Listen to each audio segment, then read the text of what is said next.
Bom, gente, boa tarde. Meu nome é Pedro, essa aqui é a Luíse. A gente vai estar falando hoje sobre um pouco de curto-circuito.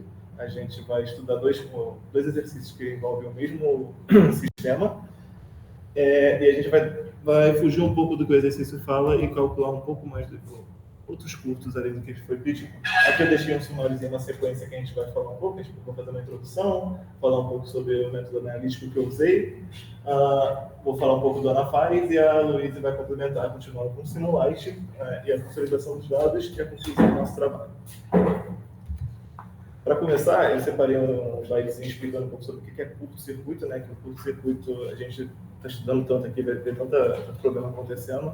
A gente não para pensar que o curto-circuito pode ser uma coisa muito simples, como um Benjamin que a gente compra na feira, aquele Benjamin leve, que já causa, já sabe que vai dar um probleminha, já começa dali. Por isso que a gente substitui aquilo ali por um fluido de linha, que geralmente é bem confusível, para evitar esse tipo de acidente, né? Mas para facilitar aqui, eu trouxe um exemplo bem básico, que é um circuito simples com uma fonte de tensão alimentando uma lâmpadazinha, e a gente vai ver como é que poderia ocorrer um curto nesse sistema, que seria simplesmente a gente tendo uma ligação, um fio entre esses dois pontos aqui que vocês podem ver, porque o curto-circuito a gente está procurando, né? Ele sempre procura o caminho mais fácil de percorrer nesse sistema. No caso, um caminho sem resistência como esse aqui. E a ideia de como a gente poderia enxergar, a gente pode ver que a lâmpada já está apagada, né? Se a gente voltar aqui, a gente vê que ela estava acesa, ela se torna apagada. E a melhor maneira de ver isso é como se essa lâmpada deixasse de existir. Ele faz com que as correntes circulem entre eles mesmos. E a melhor representação que eu pude encontrar foi essa aqui. Mas isso é uma ideia bem básica do curto-circuito, só para a gente realmente entender como funciona. Mas, a fundo, aqui a gente vai estudar um sisteminha que a gente vai ter que calcular os curtos monofásico, bifásico, bifásico terra e trifásico. Na verdade, são só dois, mas a gente vai calcular os quatro aqui. O circuito monofásico, a gente tem que ter uma visão dele, que ele se torna, ele é um circuito com as três fases, no caso, uma sendo alimentada e as outras duas abertas. No caso, eu deixei a sequência normal de ABC aqui, para facilitar a nossa vida, onde a gente só vai ter a corrente em A. A gente tem que lembrar que no curto-circuito monofásico, as sequências positiva, negativa e zero, elas estão em série. Estando em série, a corrente é a mesma nos três casos. Então, a sequência de curto-circuito nesse caso, nada mais é do que o somatório dessas três sequências. Só que a gente também tem que lembrar que a gente está trabalhando aqui sempre com PU, valores de probabilidade. Então, a gente tem que transformar isso para valores reais, que seria pegar essa corrente e multiplicar pela corrente base, que seria a potência base sobre a tensão base vezes raiz de 3. Sempre alterando.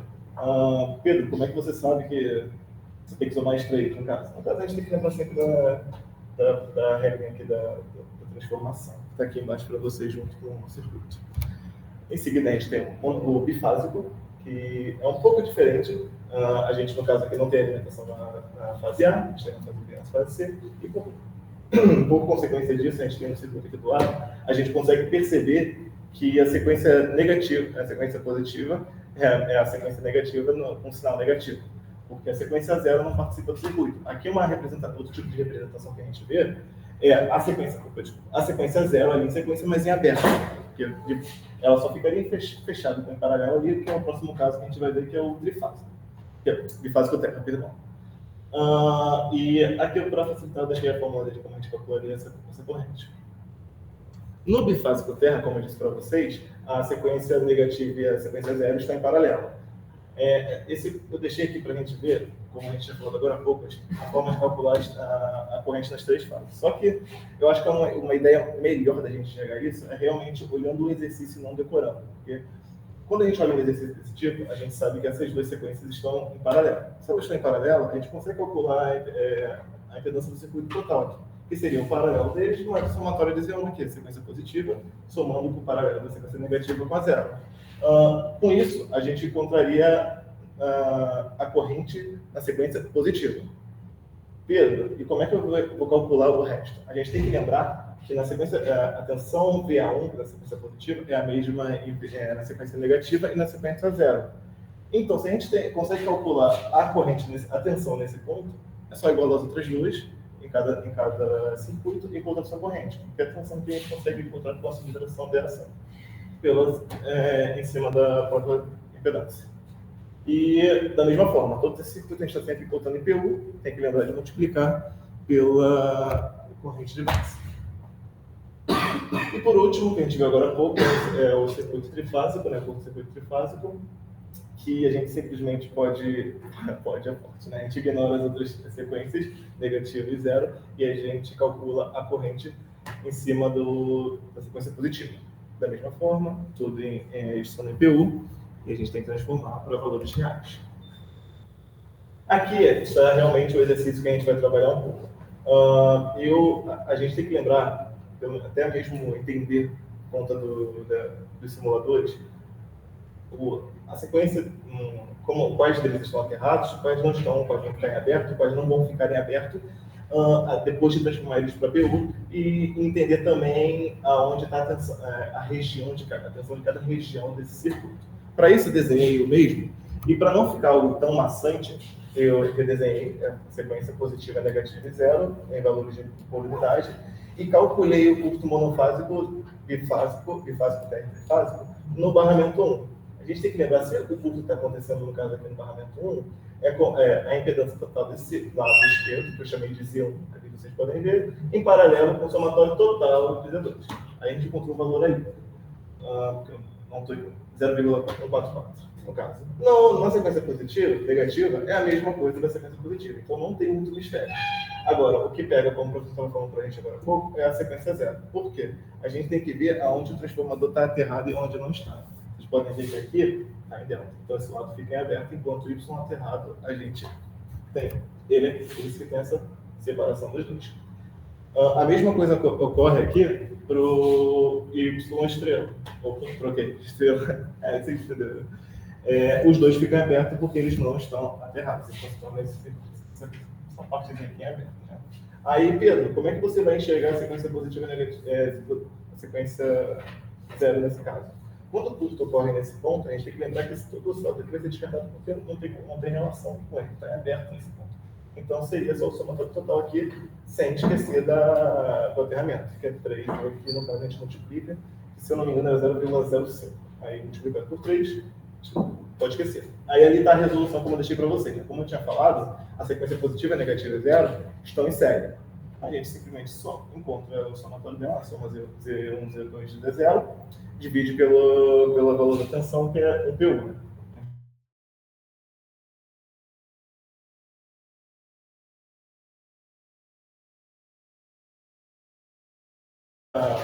A gente é real. No bifásico, eu simplesmente apliquei a fórmula.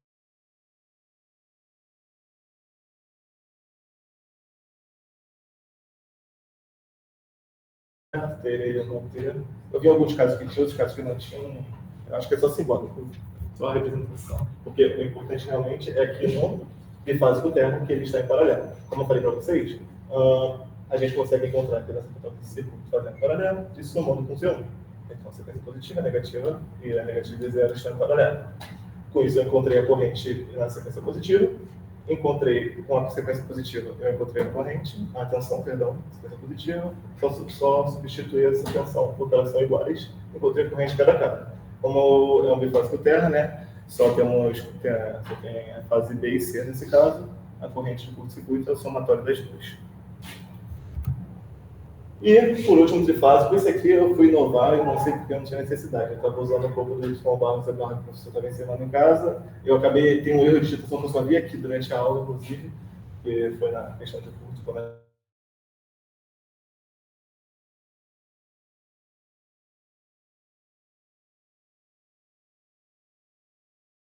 Somente a sequência positiva. Porque a gente já trabalhou, já usou um monte de. Já calculou tudo. Então é só dividir pela sequência positiva e não teria mistério. Para finalizar, como eu disse, eu calculei, fiz todos os cálculos da sequência positiva, negativa e zero, dos pontos monofásicos, bifásicos, bifásico interno, e coloquei aqui para vocês darem uma olhada, porque no final a gente vai fazer uma consolidação dos dados, tanto analiticamente quanto simulados. Para começar realmente, efetivamente, a gente montou o circuito no Anafaz, todo mundo aqui acredito que montou, né? A representação dele ficou assim, não tem mistério, mas o que dificulta um pouco mais nele é realmente o entendimento dele. Tem uma praticidade muito boa que, a partir do momento que você sabe identificar extensões de cada região, montando um barramento e sabendo dividir, sabendo que em outro barramento vai ser igual, você meio que dá um nome para essa barra e consegue replicar ela. Então, se torna bem mais fácil quando a gente faz isso. Pelo menos nesse circuito, né, no mundo inteiro. Aí eu botei as extensões do gerador. Foi basicamente Ctrl+C, Ctrl+V dos dados fornecidos, não tem realmente mistério nesse ponto. E só tem que tomar cuidado, e é uma coisa interessante que eles deixam para você não cometer erro, quando ele não está aterrado, o gerador não está aterrado, ele não deixa você editar, colocar algum valor dessa capacidade, isso é bom. Porque se você colocou aqui, no começo, no caso, eu tinha esquecido de colocar, botei aterrado, ou até me lembrou, no caso, a gente estava conversando sobre isso, eu tinha esquecido de colocar o valor. Aí isso alterou todas as contas, porque isso não estava batendo. Então, qualquer mínimo detalhe faz você errar. Mas eu achei mais intuitivo do que o Simulite. Aqui estão os dados do gerador dos transformadores, né? Tive que colocar, como eu disse para vocês aqui, um lado em delta e o outro no Y aterrado, repetindo aqui novamente o valor, e o do outro transformador. Aí, beleza, Pedro, como é que isso funciona? É como eu disse, né, ele é bem intuitivo. Então, para você encontrar realmente, encontrar os verdadeiros valores, ele tem uma aba chamada análise, onde você pode fazer o estudo por barra. Então, você seleciona por barra, e aqui do lado você consegue selecionar o monofásico, bifásico, e cada um dos 4 cursos que a gente está estudando aqui. No caso, eu separei um por vez para ficar mais intuitivo. Depois que eu selecionei o monofásico, eu selecionei todas as barras, que está aqui apagada, e ele te dá os dados embaixo da própria barra, ou te dá um estudo mais detalhado em tabela. Só que eu acho um pouco difícil de enxergar, então achei mais interessante trazer realmente o dado para vocês aqui. Aí, aqui eu trouxe o monofásico para também não ficar tão maçante, eu decidi compactar tudo numa só. E todos os outros vão seguir essa sequência, que é na barra 1, barra 2, barra 3 e barra 4. Então, vocês podem ver que eu deixei tudo preparado aqui para vocês. E a partir do momento que você seleciona, no caso aqui eu esqueci de falar também, quando você seleciona a barra ABC, 1, 2, 3 e 4, você abre essa abazinha, que eu demorei também a perceber, que você pode simular os 4 de uma vez e ir intercalando entre eles, através desse FFF, que, sendo bem sincero, eu não sei do que significa abreviação. Então vai ser justo, né? Enfim, aí foi uma fásica, como eu falei para vocês. O bifásico, da mesma forma. 1, 2, 3, 4. O bifásico terra, que esse depois a gente vai conversar um pouco melhor, porque deu uma diferença em relação ao cálculo analítico, mas quando consolida tudo a gente explica um pouco melhor. Trifásico. E, mais uma vez, eu trouxe os dados para todo mundo aqui, para a gente dar uma olhada aí e entender como vai funcionar. E agora eu vou passar a vez para Luiz. Eu vou falar um pouco sobre o circuito no Simulite. Então, a gente começa com um circuito simulado, dando as informações do... Posso fazer isso? Dando as informações do circuito.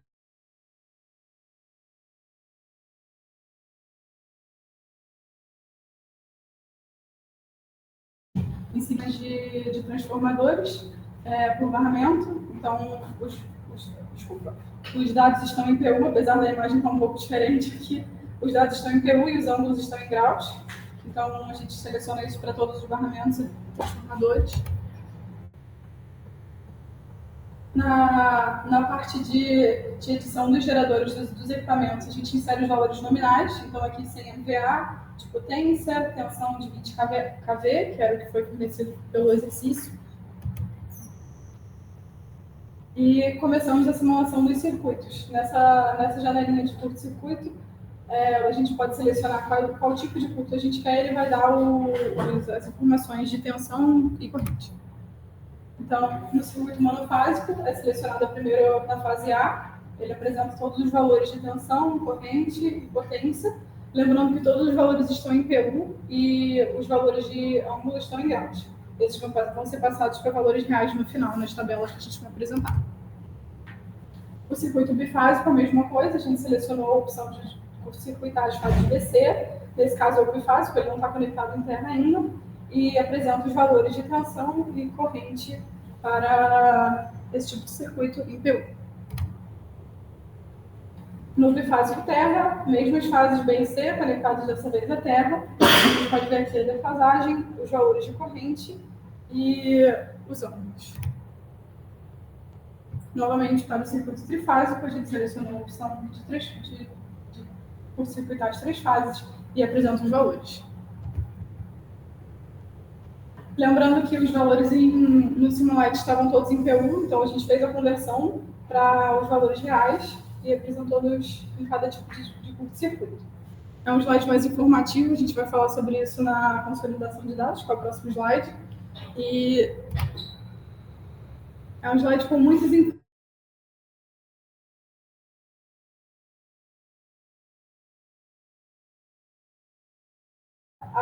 para vocês. Essa análise foi feita, os dados foram consolidados e a gente fez 3 comparações, do cálculo analítico com o Anafaz, do cálculo analítico com o Simulite e do Anafaz com o Simulite.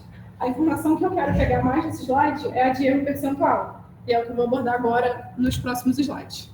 Na comparação do cálculo analítico com o sistema do Anafaz, é possível perceber que os erros estão muito baixos, aqui 0,3, 0,020, quase todos apresentam um erro bem baixo, entre 0% e 1%. O circuito bifásico terra, a gente teve alguns problemas em todos os casos, e depois eu vou falar um pouco sobre isso. Porque acontece, pode ver que todos os erros tudo foi menor do que o 1% realmente. Alguns aqui pode ver que foi menor que 0,1, então tem uma segurança melhor. Só que na questão do bifásico terra, a gente realmente não conseguiu decifrar o que poderia ser. Ontem mesmo eu estava conversando com o Alan, a gente estava comparando os resultados aqui para entender, ele veio falar com o seu para entender um pouco melhor, a gente não sabe realmente o que aconteceu, a gente chegou à conclusão que as contas estão realmente certas, a gente pode ter feito alguma simulação errada, ter colocado algum dado errado ali no meio, só que a gente não sabia, a gente estranhou porque, como todos os outros foram bem próximos, assim, e o erro é bem baixo, a gente não conseguiu entender muito bem o que aconteceu. Então, o que a gente conseguiu ter certeza é que as nossas contas analíticas estão corretas. E foi exclusivamente nesse caso. A solução que o professor tinha dado para a gente, para o Alan que falou,